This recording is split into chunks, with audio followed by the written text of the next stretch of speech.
Hello and welcome to System Agnostic Classes, this time maybe not too late, but actually extremely late edition. Let's be honest, the last one was half a year ago edition. As always, your caveats before we start this. This is for play in secondary worlds. Any historical context and connotations to the words and names that we are going to use today will only be used if it suits us. If you want to call the same things differently, or if the words that you have for things mean different things in your mind, do that. And also, these are explicitly system agnostic. They are not relating to any classes in any game system that you think is the game system or that you play. And as always, we're going to try to do a little bit of a lemony twist at the end. Today, we're going to take a look at clerics. You will find that the class cleric is not a distinct class on this list because I do think that priests, monks, and inquisitors all sort of do count as clerics.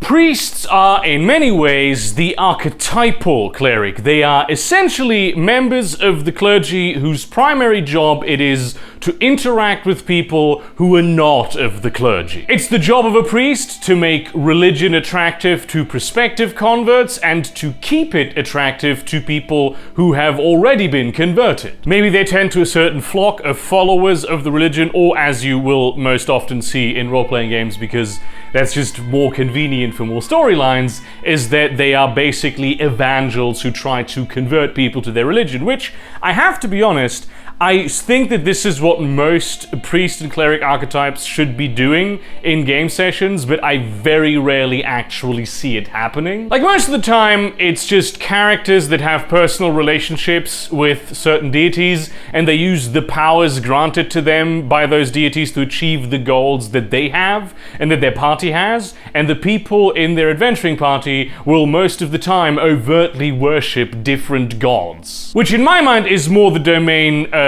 the paladin, especially if they're carrying out missions for their church or deity, but you know, blurry lines are good, especially when it comes to the distinction between literally anything and a paladin. There should always be some degree of proselytizing to the people you meet who think might be good fits for your religion, because while you may be on a mission for your church, your job always is to make new followers. You take care of the relationship that the average person has with your religion. Now, of course, because we are moving in the realm of fiction, these religious organizations can do more than like provide a sense of community and make people feel good about stuff, which is what they do in the real world, which of course that is an important job, but in fantasy they can like do actual blessings and spells that have a real tangible effect on the world. So a priest should be an idealized example of what the religion is about, because even when they're not actively trying to recruit people,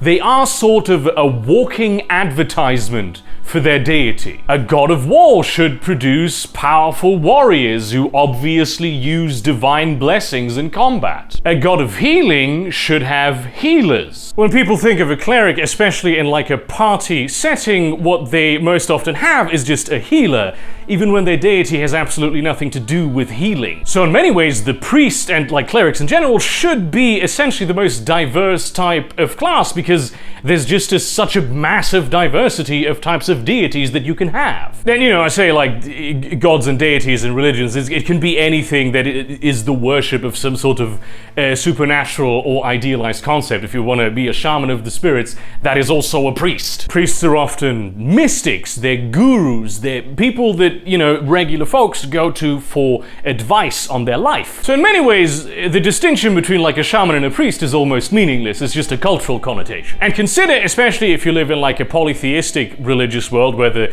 gods are not like just exclusively competing religions, but they're just different gods of the same religion. You're devoted to one of them, maybe two of them even. That might be an interesting thing to do. How you interact with people who might potentially be good converts. A god of thieves proselytizes to thieves, not merchants. Unless, of course, you're playing the Dark Eye, in which case the god of thieves and the god of merchants is the same god, and generally that system does an excellent job at like having very, very different kinds of priests. So if you are building a priest, consider the powers and virtues that the deity they are devoted to espouses, and build them as a sort of ideal of what people who might be prospective converts can expect. You are, after all, that deity's public relations person. At the same time, you don't want to be so powerful that you overshadow the people that you are trying to attract in a way that like just completely makes them irrelevant. You need to have some level of difference from them. Because you as a priest are an investment on the part of your deity, which not unlike a warlock, really.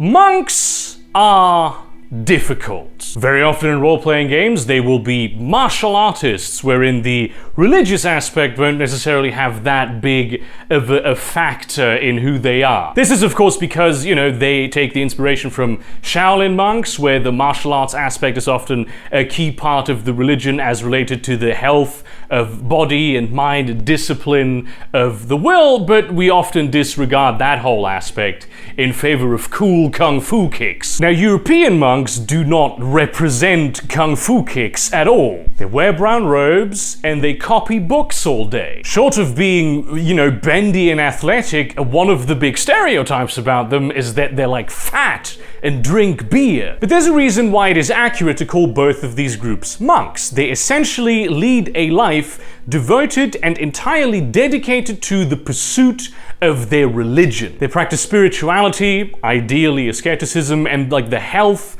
of mind, body, and spirit. In many ways, they're the inverse reflection of priests, because instead of like interacting primarily with people outside the clergy, they almost exclusively interact with people inside the clergy. A large part of the monk's life is to live in the monastery and to, you know, organize, maintain it, build stuff for it, do the daily chores that need to be done, and engage in community rituals. There's also a big economic aspect to it, because monasteries often function in the way that communes do, but they also have some level of surplus production, which, you know, stereotypically, traditionally, it's beer, but it's also herbs and other goods and sometimes services that they will sell to the communities that live around the monastery. European monks also focused on copying books because it was a convenient niche for doing something that needed to be done but wasn't necessarily profitable because it didn't benefit all that many people in a direct economic sense. Also, you know, Christianity, like, kind of focused on scripture a little bit. Meanwhile, like Shaolin monks, they're less concerned with scripture than they are with philosophical discussion. So fundamentally, a monk is not a priest, but a priest's like ultimate success story.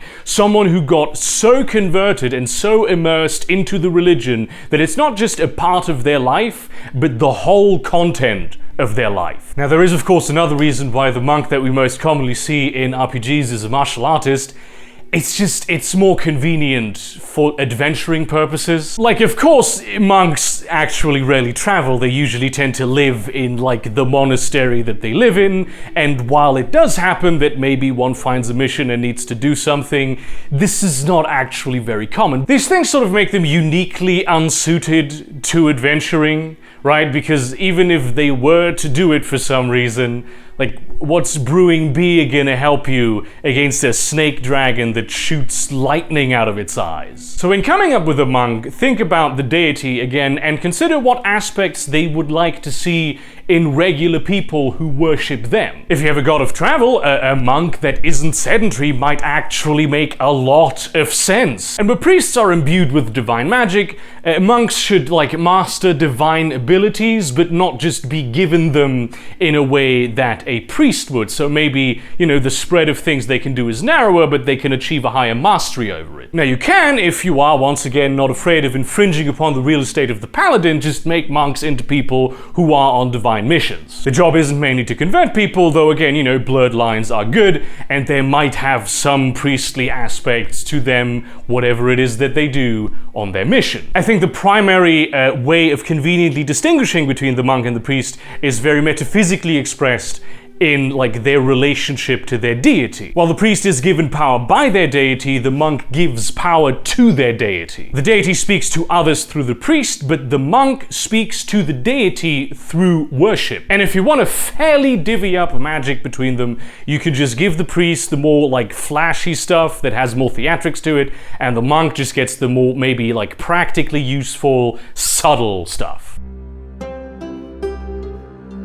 Now, Inquisitors are clergy, but they're very clearly distinct from the other two. Like, they're not so much concerned with their own religion as they are concerned with everything that is not their religion. Inquisitors are tasked with destroying everything that is antithetical and impure to their own religion, which in a way kind of does make them like a paladin, but instead of being like a mission of protection, it's more of a mission of slaying, which paladins also sometimes do, and the mission of like destruction of the impure and antithetical, also on a meta level, I suppose, can serve the purpose of protection of the religion. And unlike the priest and the monk, very distinctly, the Inquisitor will often not necessarily embody the virtues of that deity, but the darker side of the coin. Yes, of course, the mother of all life is giving and caring, but if you cheat death, she's gonna fucking send out someone to collect, because without death, there can be no new life. If you want to go there, a young woman who secretly had an abortion may find no mercy at the hands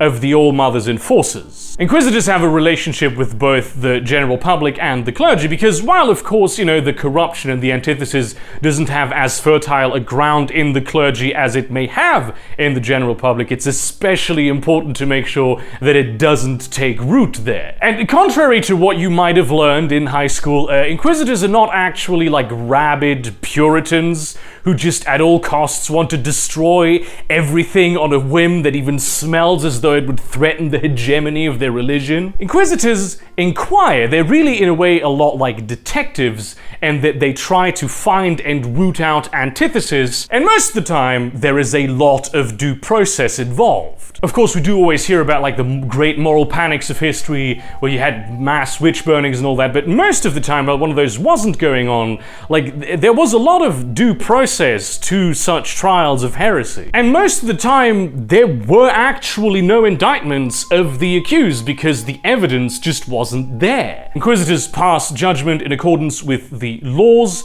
and the processes associated and given to them by their deities. So if you're fixing to play an Inquisitor, you really ought to like try to get to know what those are. Think about the religion you follow and what it might consider antithetical, because you know that is always a question of position. Then consider the darker aspects of that deity that might empower the Inquisitor to fight that antithesis. The Inquisitor of a god of commerce might be trying to find dishonest merchants and grifters, but they might very well use trickery and deceit to do so, like coupled with a very acute business sense. The Inquisitor of a god of knowledge and intellect might try to root out, you know, ignorance, but not do so with education as a priest might, but by manipulating the people who are ignorant, essentially using their own ignorance against them, but from many perspectives, keeping them ignorant all the same. What exactly the position of an Inquisitor is and, you know, what they're supposed to do can really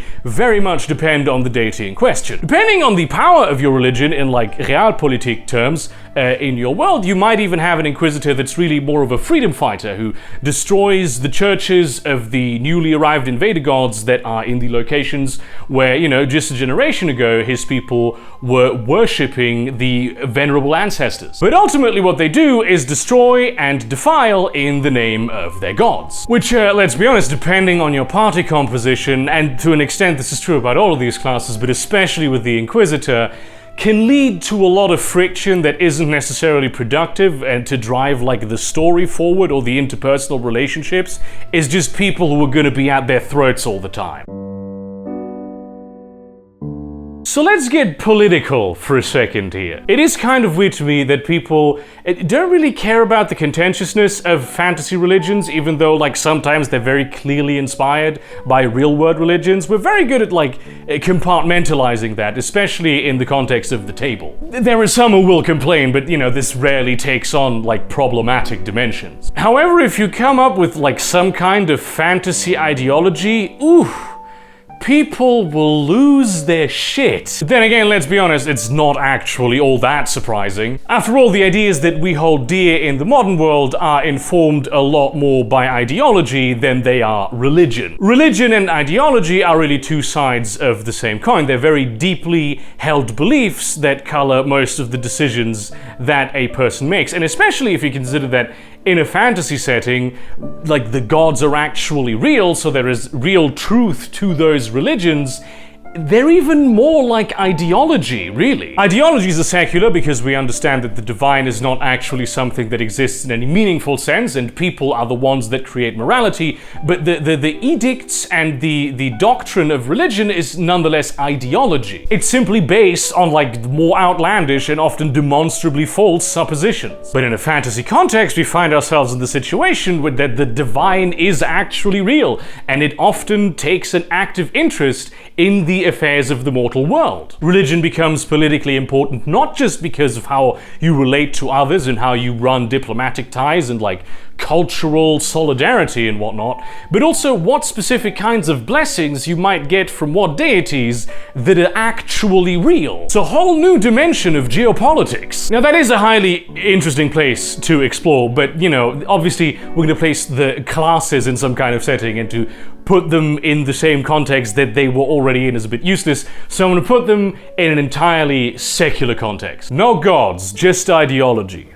A priest would essentially be just a member of an ideology who goes out into the world and tries to convert other people to that ideology. And for that, they are often the most tolerant and sociable because they need to be able to engage with others without throwing a fit. They tend to be very well versed in the core texts and tenets of their ideology, very good at interpreting them in a certain way, very charismatic at making that interpretation stick, not just to argue with their ideological opponents, but also to assuage the doubts of those who do follow the same ideology already. This actually puts them in a very powerful position of being ideological thought leaders because they command such a personal respect from many people within the ideology that their interpretations are often seen as the correct ones for purely social reasons. They are, after all, excellent at explaining and defending them, and are already trusted by many as the arbiters of the ideology. A monk, once again, is a little more difficult because what identifies them, what makes them distinct,